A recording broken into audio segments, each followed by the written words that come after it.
Bismillahirrahmanirrahim. Ada apa dengan bulan Rajab ini? Apa keistimewaan-keistimewaannya? Amalan-amalan apa saja yang disunnahkan di bulan Rajab? Betulkah di bulan Rajab ini ada ibadah-ibadah khusus seperti salat, puasa, zikir dan yang semacamnya?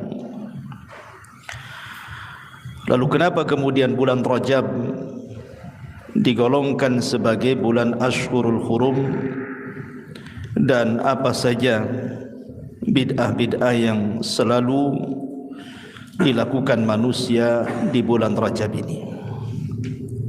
Inilah pembahasan-pembahasan yang kita akan bahas 1 jam ke depan. Ma'asyiral muslimin yang dimuliakan Allah Subhanahu wa taala,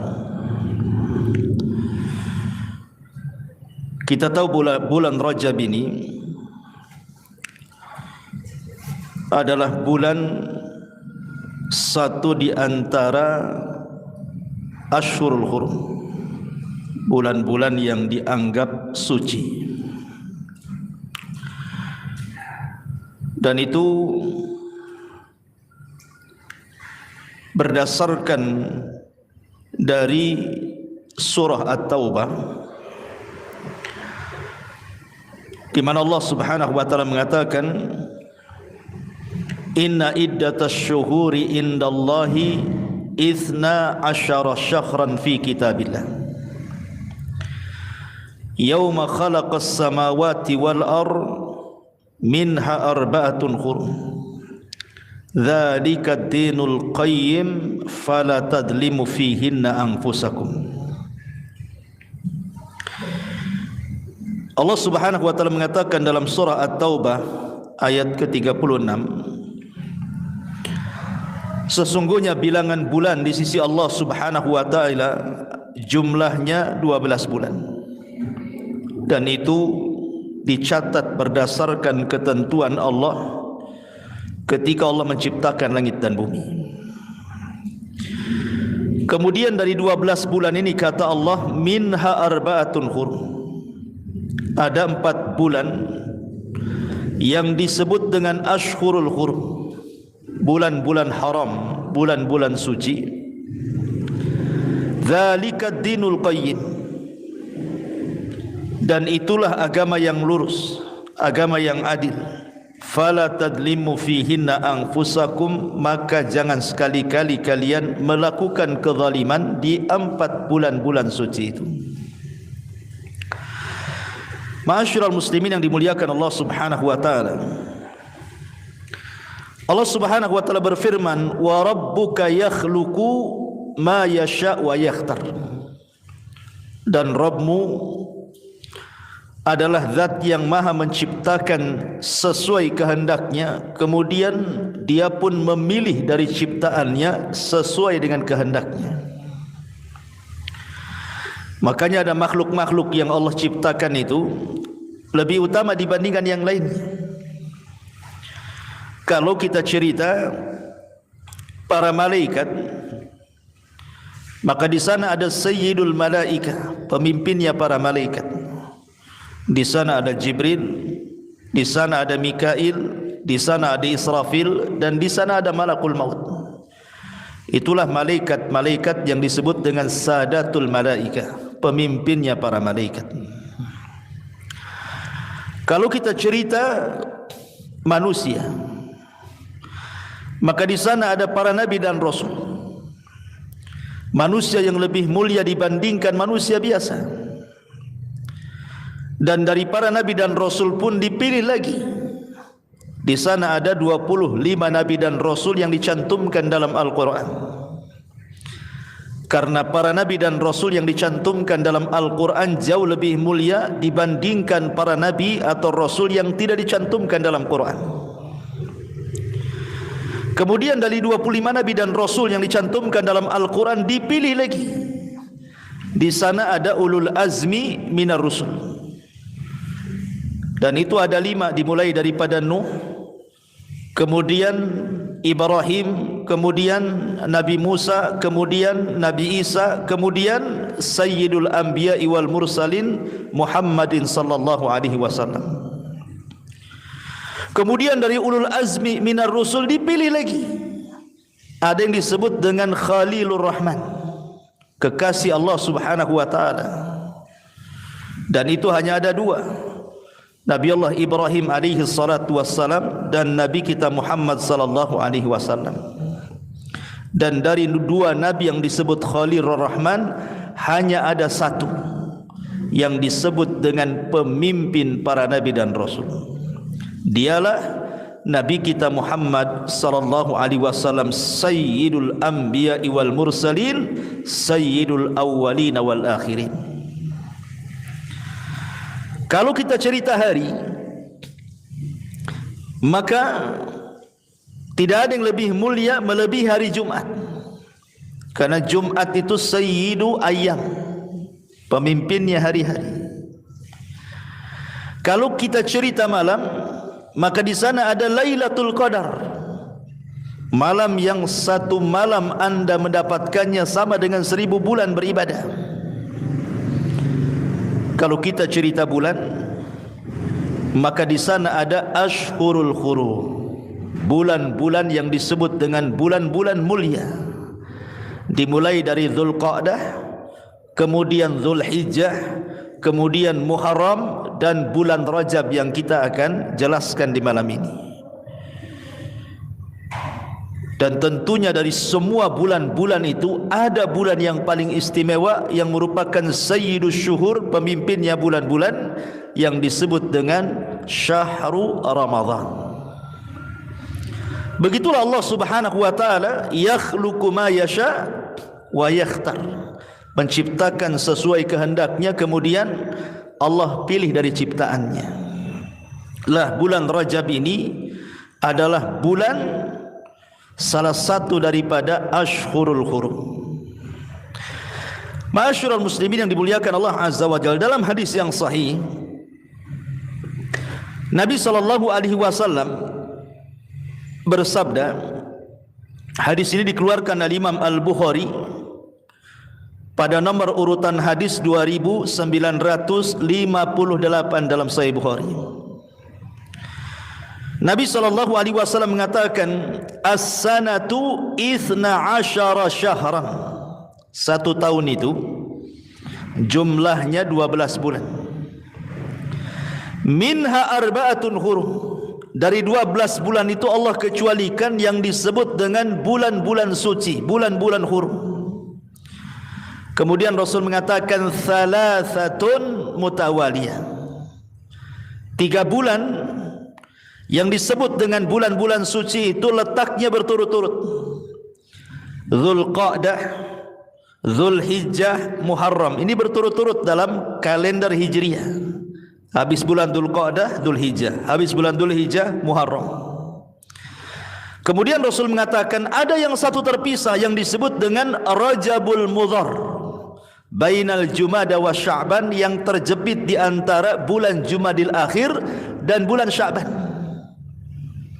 Jadi bulan Rajab ini terpisah karena dia terjepit di antara bulan Jumadil Akhir dan bulan Sya'ban. Di sini ada kata-kata Nabi sallallahu alaihi wasallam Rajabul Mudhar. Ada kalimat mudhar. Kenapa Rajab disebut mudhar? Ma'asyiral muslimin yang dimuliakan Allah Azza wa Jalla, mudhar itu artinya kabilah. Di zaman dulu, di zaman Rasul atau di zaman jahiliyah, ada anak-anak dari kabilah Nizar itu, di antaranya kabilah Rabi'ah dan kabilah Mudhar, berselisih pendapat soal bulan Rajab.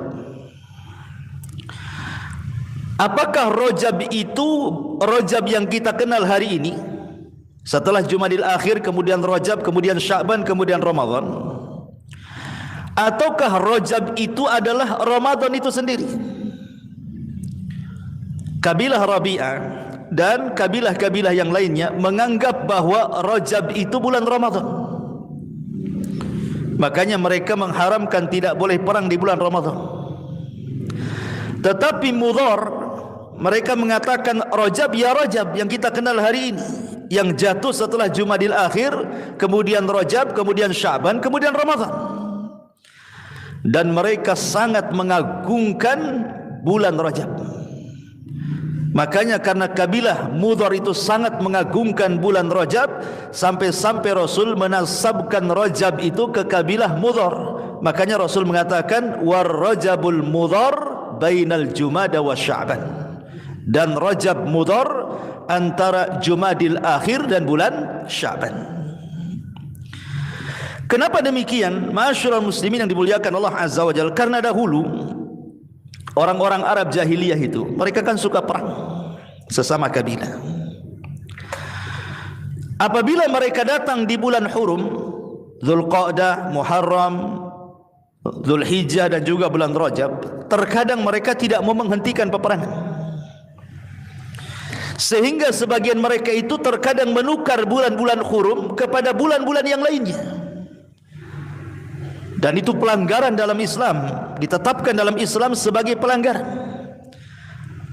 Makanya kemudian turun surah At-Taubah 37-nya, Allah mengatakan innaman nasi'u ziyadatun fil kufri yudhallu bihi alladhina kafaru yuhillunahu aman wa yuharrimunahu aman liyuwati'u iddata ma haramallah fayuhillu ma haramallah.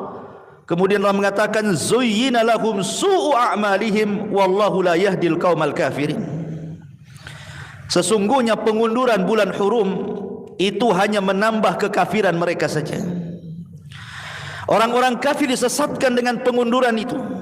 Mereka menghalalkannya sesuatu tahun dan mengharamkannya pada tahun yang lainnya, agar mereka dapat menyesuaikan dengan bilangan yang diharamkan Allah, sekaligus mereka menghalalkan apa yang diharamkan Allah. Setan dijadikan terasa indah bagi mereka, perbuatan-perbuatan buruk mereka, dan Allah tidak memberi petunjuk kepada orang-orang kafir.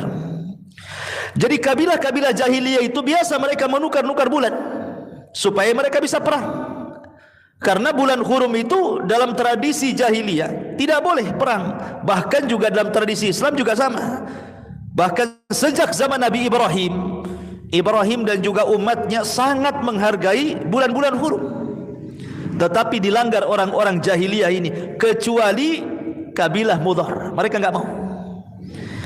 Lah karena kabilah Mudhar ini sangat menghargai dan memuliakan bulan Rajab, makanya wajar kalau Nabi SAW sampai-sampai mengatakan war Rajabul Mudhar bainal Jumada wa Sya'ban.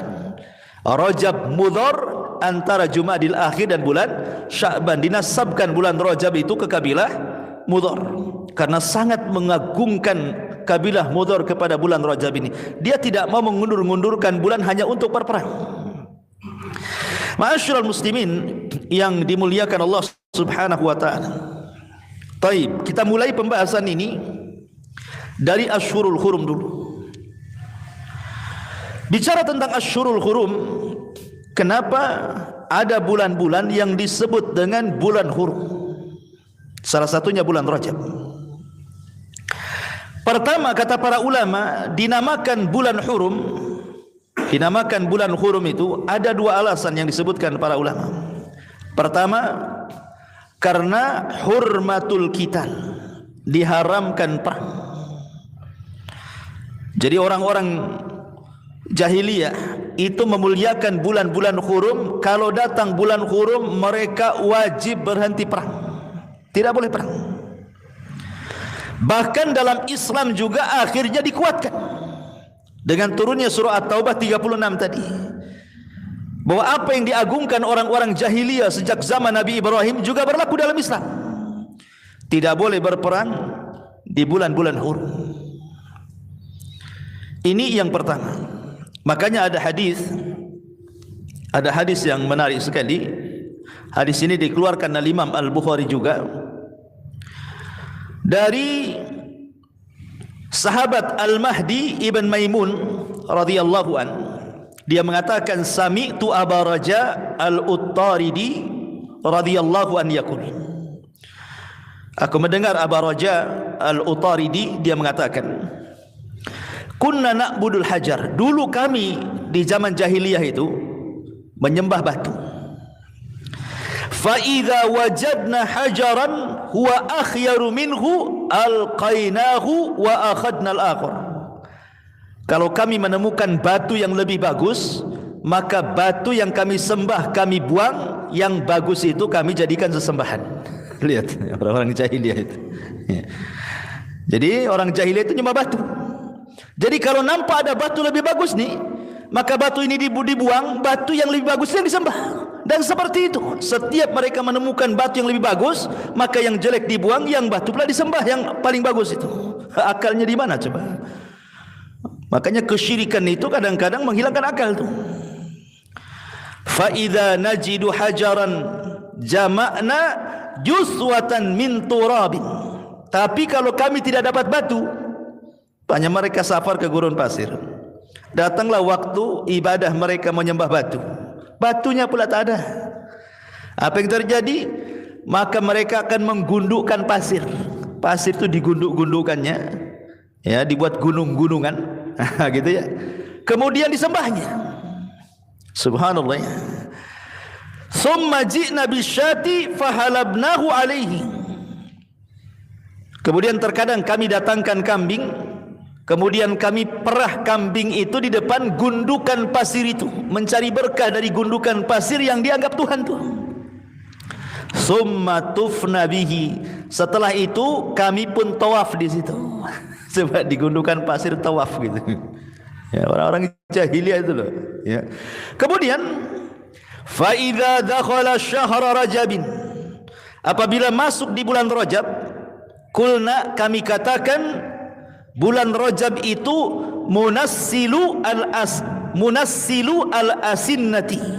Orang-orang jahiliyah menyebutnya dengan munassilu al-asinnah. Apa munassilu al-asinnah itu? Maksudnya kalau tombak ini kan ujungnya besi itu yang lancip itu dicopot tuh. Ya. Dicopot tuh, atau kalau pedang itu dipisahkan dengan gagangnya. Menandakan apa? Bulan ini tidak boleh ada perang. Jadi ujung-ujung panah, ujung-ujung tombak itu dilepas dari kayunya. Atau kalau pisau dilepas dari gagangnya, itu disebut munassilu al-asinnah. Orang-orang Arab menyebutnya seperti itu. Fala nada'u rumhan fihi hadidatun wala sahman fihi hadidatun. Kami tidak meninggalkan tombak kecuali ujungnya kami patahkan, dan juga panah kecuali ujungnya kami patahkan. Kemudian illa naza'nahu wa alqainahu syahra rajabin. Kecuali kami cabut semuanya karena menghargai bulan Rajab.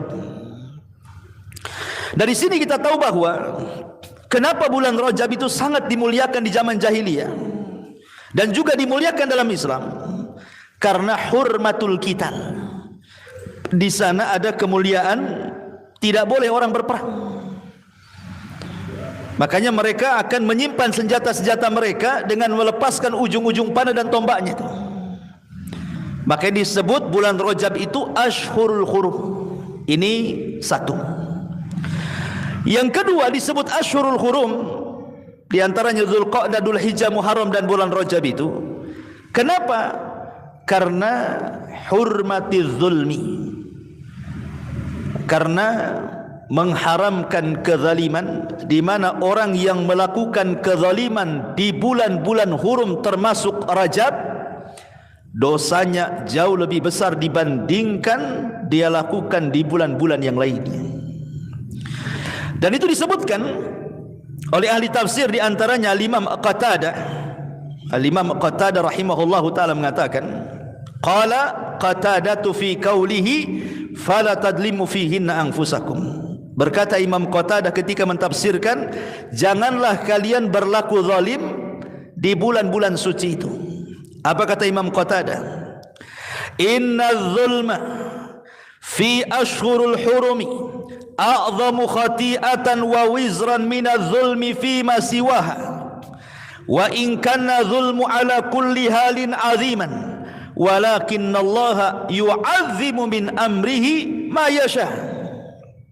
Katanya Imam Qatadah rahimahullahu ta'ala, siapapun yang melakukan kezaliman di 4 bulan yang disucikan termasuk bulan Rajab ini, maka dosanya jauh lebih besar.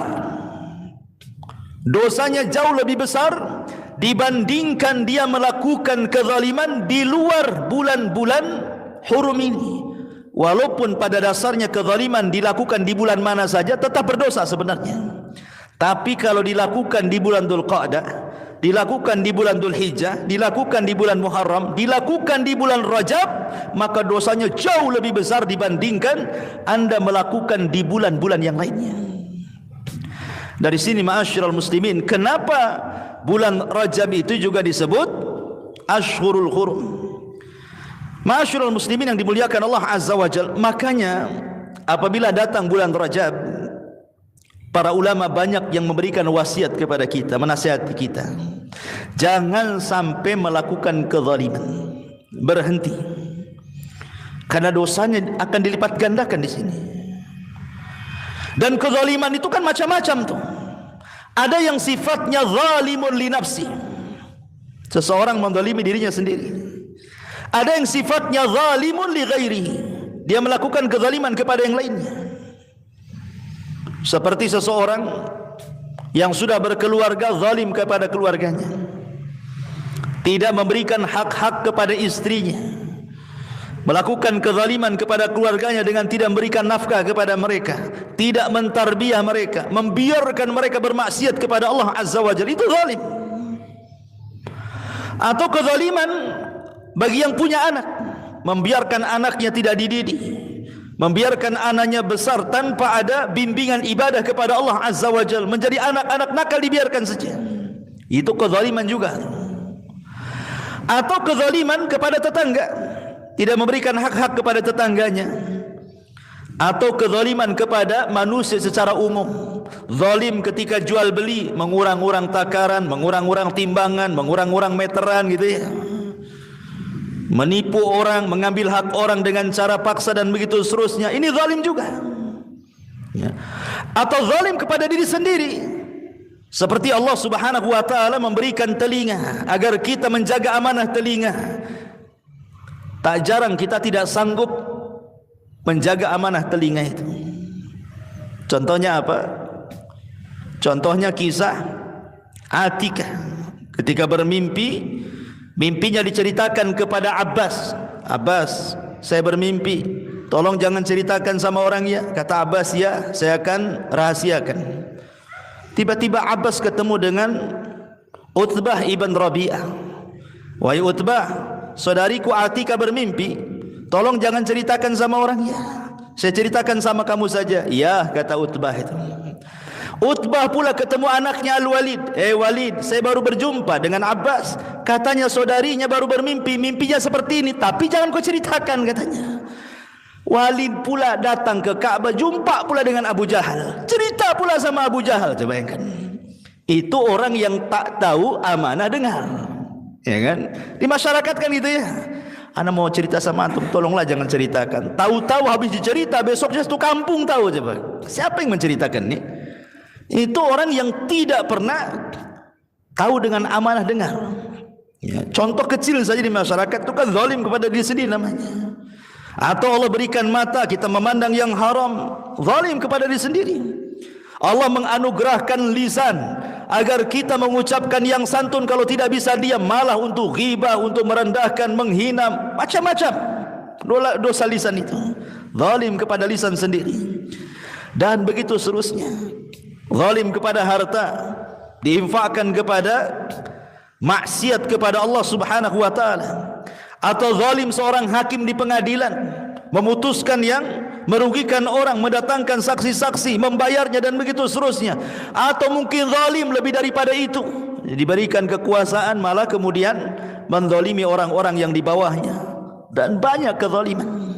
Zalim kepada binatang, ngadu ayam, ngadu kambing, ngadu macam-macam kan. Zalim kepada bumi dengan cara apa?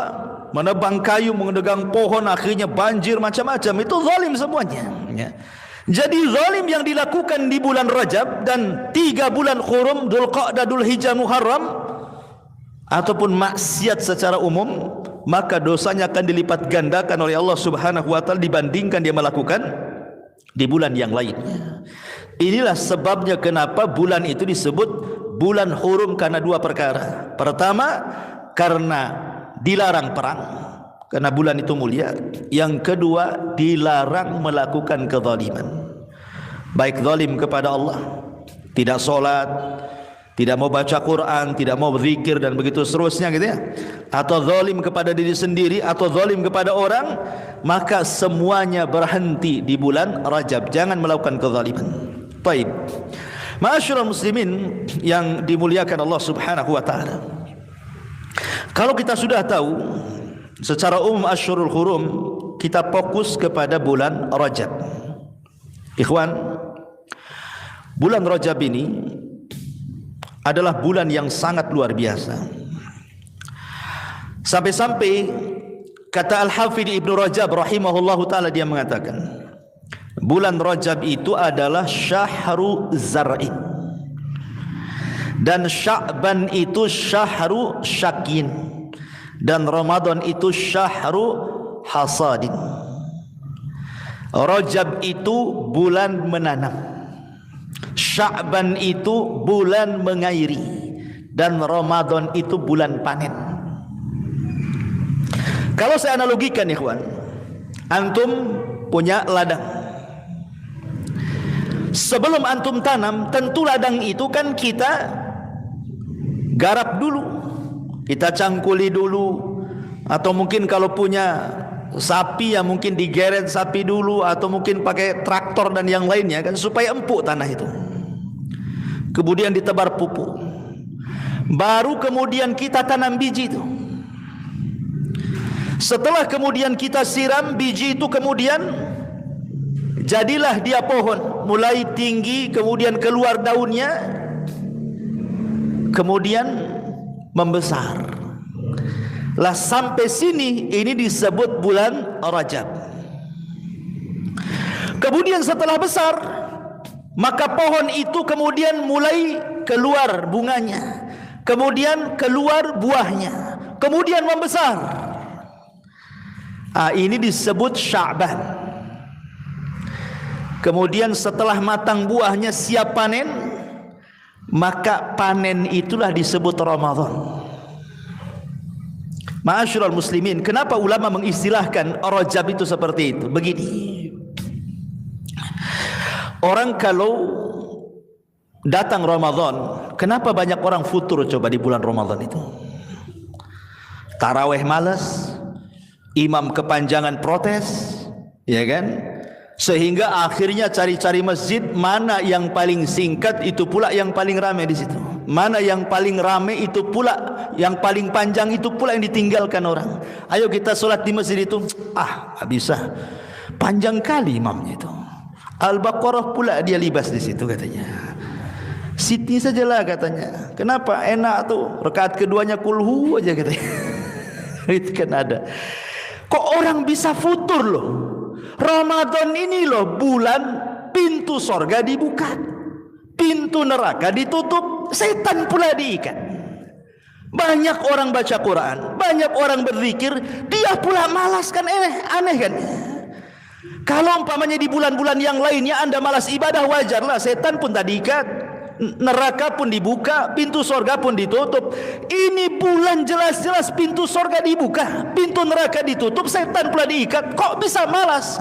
Ini aneh, aneh tapi nyata.